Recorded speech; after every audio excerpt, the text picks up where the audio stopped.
Everyone, जो हम 30 days का क्लास ले रहे हैं उसमें आज 9वां दिन है और आज की इस वीडियो में हम आपको शॉर्ट्स पैंट की कटिंग और स्टिचिंग करना बताएंगे। क्योंकि गर्मी भी आ रही है तो गर्मियों में ज़्यादातर सब लोग शॉर्ट्स पैंट पहनते हैं, तो इसलिए मैंने सोचा कि कटिंग और स्टिचिंग इसका बता देते हैं ताकि आप लोग सिलकर इसको पहन सकें।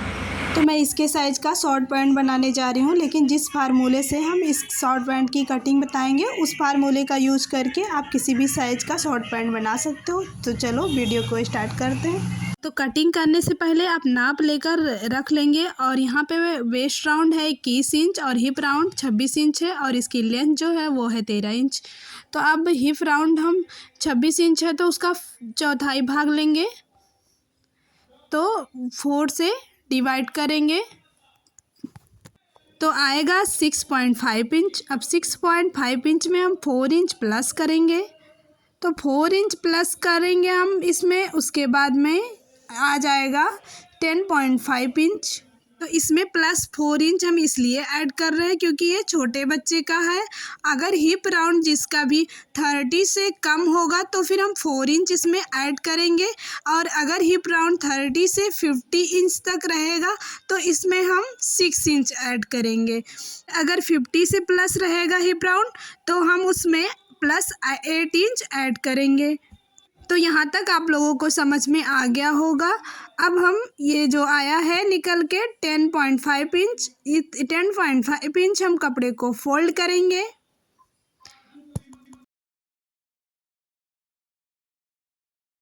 अब यहाँ पे हम 2 इंच पे निशान लगाएंगे क्योंकि जो हम इलास्टिक लगाने वाले हैं वो है 1.5 इंच का और हाफ इंच सिलाई मार्जिन में चला जाएगा, तो इसलिए हम यहाँ पे 2 इंच पे मार्किंग करेंगे।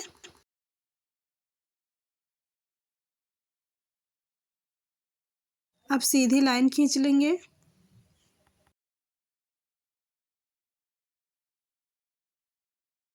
अब जहाँ से भी इलास्टिक के लिए हम मार्क किए हैं वहाँ से इंची टेप को इस तरह रखेंगे और पैंट की लंबाई ले लेंगे। तो पैंट की लंबाई हमको रखनी थी 13 इंच पे तैयार, तो 1 इंच हम लेंगे बॉटम को मोड़ने के लिए, इसलिए हम यहाँ पे 14 इंच पे मार्क किए हैं। उसके बाद यहाँ से हम एक सीधी लाइन खींच लेंगे। अब यहाँ पे कमर का निशान लगाने के लिए फिर से हम मेजरमेंट को देखेंगे, तो देख सकते हैं आपकी वेस्ट राउंड यहाँ पे है 21 इंच। तो 21 इंच को अब हम 4 से डिवाइड करेंगे। तो 4 से हम डिवाइड इसलिए कर रहे हैं क्योंकि जब भी हम कपड़े को काटते हैं तो उसको 4 फोल्ड में करके काटते हैं, इसलिए हम यहाँ पे 4 से डिवाइड करते हैं। तो 4 से डिवाइड करने के बाद आया था 5.25। अब 5.25 हम यहाँ पे मार्क करेंगे। तो ये जो 5 इंच के बाद 1 और 2 सूत है, इसी को हम कहते हैं 0.25। तो इसलिए हम 2 सूत एक्स्ट्रा 5 इंच से 2 सूत एक्स्ट्रा लेकर मार्क करेंगे। तो अब यहाँ पे हम लूजिंग ऐड करेंगे क्योंकि हमको इसमें इलास्टिक भी लगाना है, इसलिए तो फिर लूजिंग हम कितना ऐड करेंगे वो देख लेते हैं। तो इंची टेप को इस तरह से रखेंगे, उसके बाद फोल्ड करेंगे। फोल्ड कर जितना भी आएगा उतना हम यहाँ पे मार्क करेंगे, क्योंकि कमर जितनी भी होगी आपकी उससे आप उसका हाफ लेंगे, उसके बाद यहाँ से मार्क कर लेंगे। अब इसकी मार्किंग करने के बाद में हम क्रॉच एरिया की लंबाई लेंगे। तो क्रॉच एरिया की लंबाई हम कितना लेंगे उसके लिए फिर से एक बार मेजरमेंट को देख लेते हैं। तो हिप राउंड है 26 इंच, तो 26 इंच को जब हम 4 से डिवाइड करेंगे तो हमको मिलेगा 6.5 इंच। अब 6.5 इंच में हम प्लस 3 इंच ऐड करेंगे तो हमको मिलेगा 9.5 इंच। तो अब 9.5 इंच हम क्रॉच एरिया की लंबाई ले लेंगे और प्लस 3 इंच ऐड करना सभी साइज़ के लिए फिक्स है। आपकी जितना भी हिप राउंड होगा उसका आप चौथाई भाग ले लेंगे और चौथाई भाग जो भी निकल के आएगा उसमें आप प्लस 3 इंच ऐड कर देंगे। तो जितना भी आएगा उतना आप क्रॉच एरिया की लंबाई ले लेंगे। तो ऐसा करके आप किसी भी साइज़ का शॉर्ट पैंट बना सकते हैं, इसलिए इस वीडियो को पूरा देखिएगा ताकि आप किसी भी साइज़ का शॉर्ट पैंट अच्छे से बना सकें। अब आप यहाँ पे देख लेंगे कि कमर की चौड़ाई कितनी है। तो कमर की चौड़ाई यहाँ पे है 8.2 इंच। तो यहाँ पे हम 1/2 इंच एक्स्ट्रा लेकर मार्क करेंगे। तो अगर आप बड़े साइज़ का बनाएंगे तो उसमें 1 इंच एक्स्ट्रा लेकर मार्क करेंगे।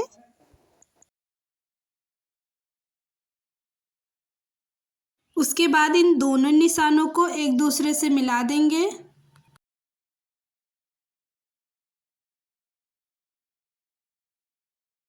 अब इस तरह से लाइन खींच के और बॉक्स बना के क्रॉच एरिया का जो शेप है वो मैंने दे दिया है। उसके बाद में यहाँ पे सीधी लाइन खींच लेंगे सेम इस तरह से।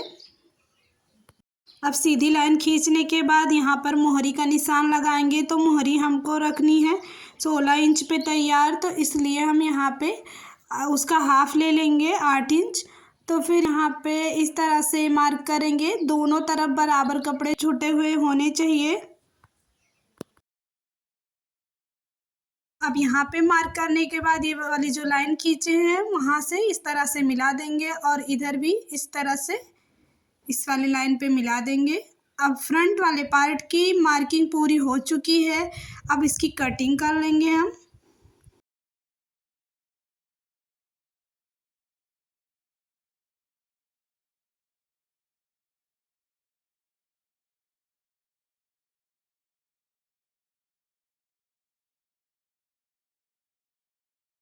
तो कुछ इस तरह से फ्रंट वाले पार्ट की कटिंग हो चुकी है। अब चलिए बैक वाले पार्ट की कटिंग करना बताएंगे। तो इस तरह से कपड़े को एक बार फोल्ड करेंगे।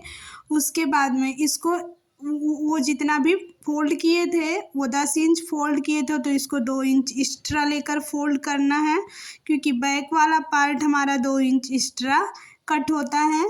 तो इसलिए इसको हम 12 इंच पे फोल्ड किए हैं। अब इस तरह से फिर फ्रंट वाले पार्ट को रखेंगे। अब यहाँ ऊपर की तरफ भी 2 इंच हम एक्स्ट्रा लेंगे। तो 2 इंच पे देख सकते हैं 2 इंच यहाँ पे मैंने एक्स्ट्रा ले लिया है कपड़े को। अब हम इस तरह से लाइन खींच लिए हैं, देख सकते हैं। और यहाँ पे इस तरह से 2 इंच जो एक्स्ट्रा लिए हैं उसको इस तरह से तिरछी लाइन खींचकर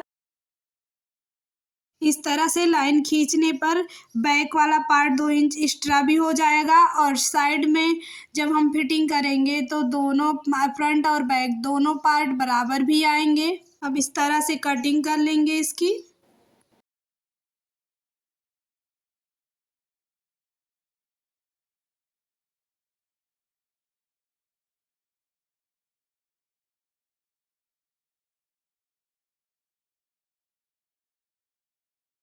अब कटिंग करने के बाद में फ्रंट वाला पार्ट कुछ इस तरह से रखेंगे।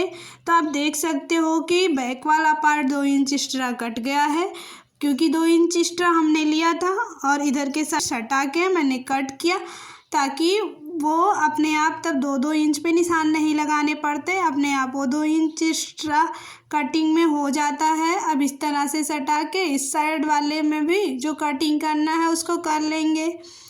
तो और यहाँ पे जो मार्किंग किए हैं इसकी भी कटिंग कर लेंगे।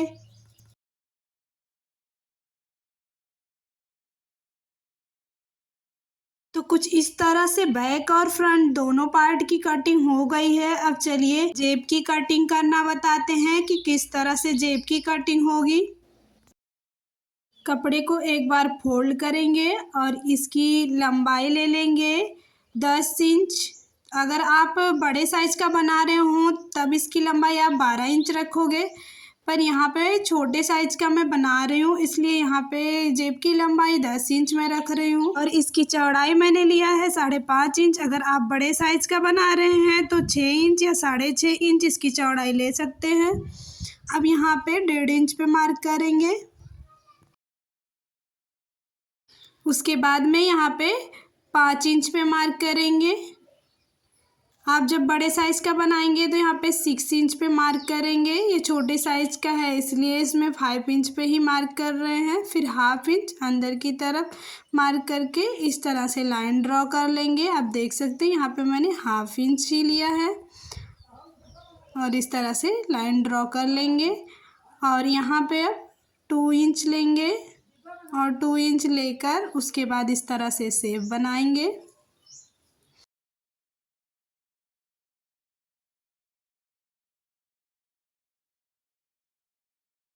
तो इसी तरह से आप दूसरी जेब की भी कटिंग कर लेंगे, या तो इसी पे रख के दूसरी वाली जेब की कटिंग कर लेंगे।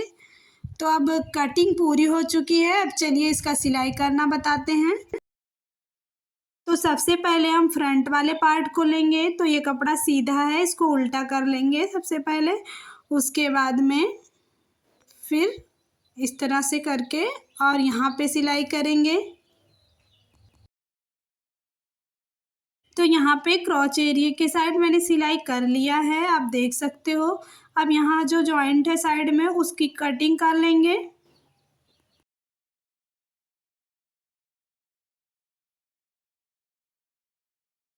तो कटिंग करने के बाद कुछ इस तरह से दिखेगा। इसी तरह से आप बैक वाले पार्ट की भी सिलाई करके और साइड में कट कर लेंगे। तो यहाँ पे भी मैंने सिलाई कर ही लिया है और साइड में कट भी कर देंगे।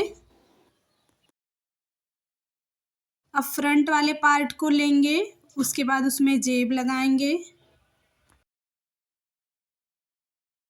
तो यहाँ पर हम जेब को लगाएंगे। तो जहाँ तक हम इलास्टिक को लगाने के लिए मार्क करे हैं, वहाँ से इंची टेप को रखना है और 1.5 इंच पे मार्क करना है।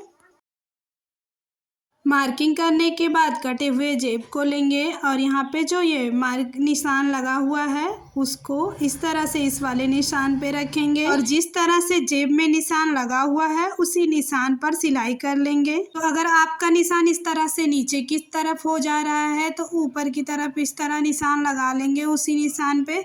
उसके बाद सिलाई कर लेंगे ताकि आपको अच्छे से दिखे कि कैसे सिलाई करना है। अब उसी निशान पे इस तरह से सिलाई कर लेंगे।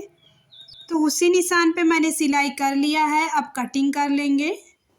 थोड़ा सा कपड़ा छोड़कर इस तरह से कटिंग कर लेंगे ताकि पलटने में आसानी हो।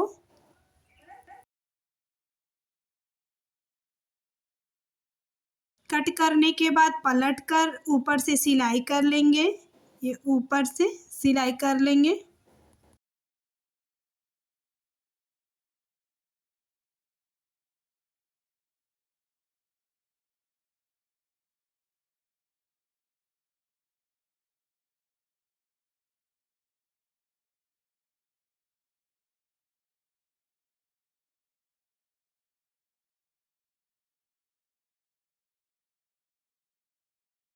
अब इस तरह से जेब को फोल्ड करेंगे।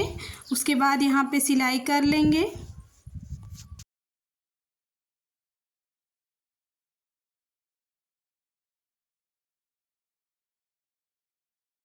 सिलाई करने के बाद जेब को सीधा कर लेंगे।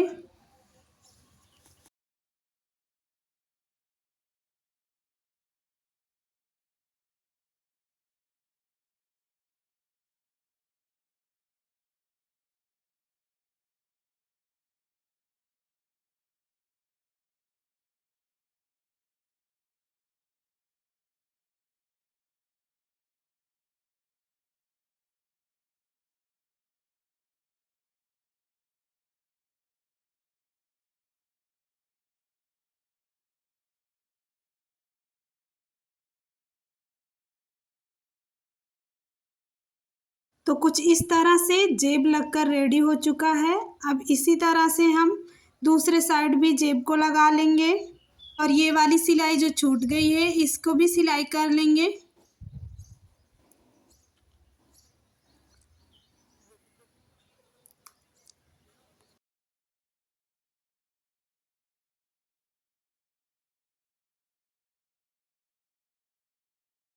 तो इसी तरह से दोनों तरफ जेब मैंने लगा लिया है।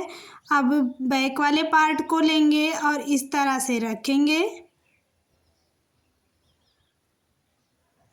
इस तरह से रखने के बाद साइड साइड में सिलाई कर लेंगे, दोनों साइड में इस तरह से। तो दोनों साइड में मैंने सिलाई कर लिया है। अब यहाँ पे इलास्टिक लगाएंगे हम। तो इलास्टिक को लगाने के लिए जितना भी आपका कमर होगा, उसमें 4 इंच कम करके आप इलास्टिक को लेंगे।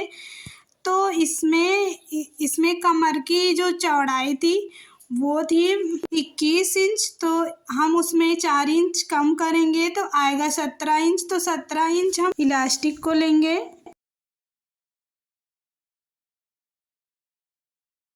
अब इस तरह से इलास्टिक को करके यहाँ पे सिलाई लगा लेंगे।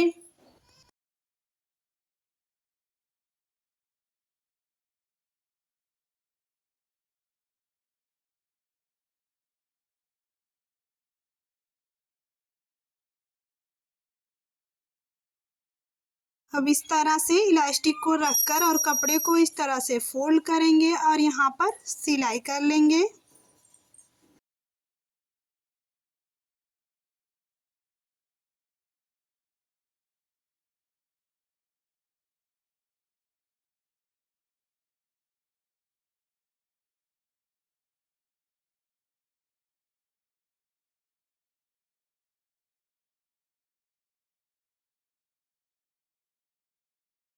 यहाँ किनारे पे सिलाई करने के बाद इलास्टिक के बीच में यहाँ पर सिलाई कर देंगे इस तरह से खींच खींच के।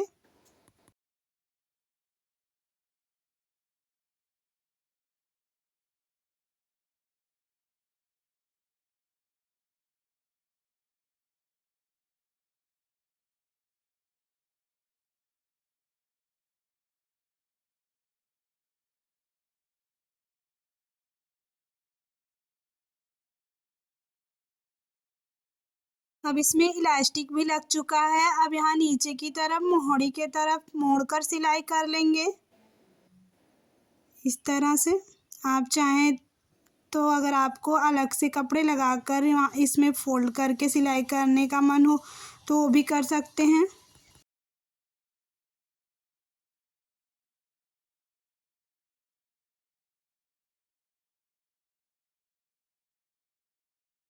अब मोहड़ी की सिलाई हो चुकी है, आप सब देख ही सकते हो। अब इसकी फिटिंग कर लेंगे।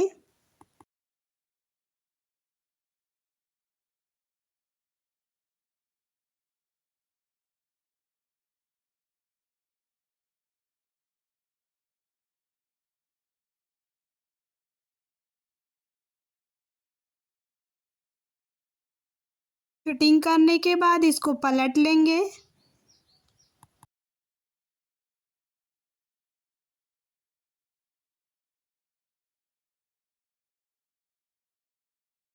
तो आप देख सकते हो कि शॉर्ट्स पैंट बनके रेडी हो चुका है। तो आप लोगों को यह वीडियो कैसा लगा? अगर आप लोगों को वीडियो अच्छा लगा हो तो कमेंट करके ज़रूर बताएं और वीडियो को भी लाइक करें।